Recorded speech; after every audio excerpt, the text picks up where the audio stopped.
qu'est-ce que tu penses de Judas? Qui l'a livré?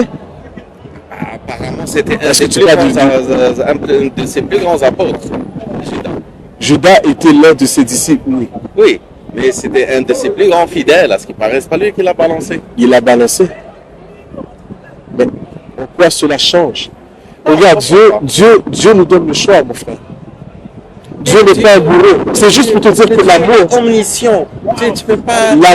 L'amour donne le choix. L'amour ne force pas. L'amour s'attend. L'amour espère tout. L'amour s'attend que tu changes. L'amour, Dieu, dans son amour, il sait que tu es pécheur. Il sait que tu vas faire de mauvais choix. Mais il s'attend que tu viennes à lui. Et quand tu viens à lui, tu viens à naître de nouveau.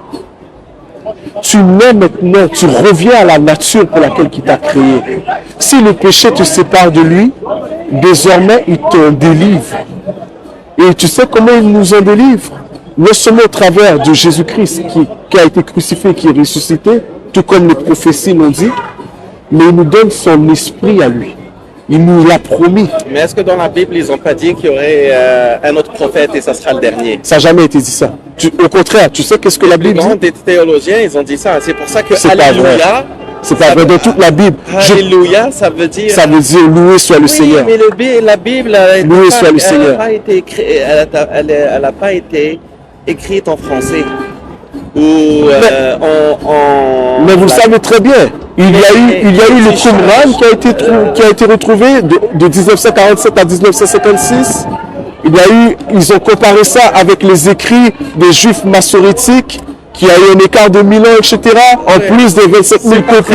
Il y a eu l'Ancien Testament avec Exactement. Et c'est pour ça qu'il y a les deux. Vous savez pourquoi il y a les deux? Parce que ce n'est pas des prophéties souvent. Tu changes la nature, parce qu'il y a des langues où il y a des mots spécifiques pour quelque chose, alors que si tu le traduis dans une autre langue, je suis d'accord avec vous, mais ça c'est dans tous les textes quand tu les traduis d'une langue à l'autre. Oui, mais c'est pour ça qu'il y a des personnes qui sont aptes à cela, qui eux, ils regardent les codex, ils vérifient les copies. D'ailleurs, l'Ancien et le Nouveau Testament sont l'un des textes qui ont le plus de copies. Comme ils ont trafiqué la Torah. C'est pour ça que le Vatican, il y a 60 km de tunnels là. Ils ont eu inaccessible. Écoute bien, ils ont eu 25 000 copies. Plus précisément environ 24 900 et quelques, ok? Donc, parmi toutes ces... en géorgien, en copte... qu'ils ont utilisé Jésus pour rentrer en Afrique. J'ai juste terminé ça. En géorgien, en copte, en arménien, ok? Il y a eu plusieurs traductions. Donc, non, les Arméniens, ils ont une... Juste terminé avec ça. Dans différentes langues, ils ont vu que le message textuel n'a jamais changé. Mais ça, ce n'est pas ça qui va t'amener à te repentir.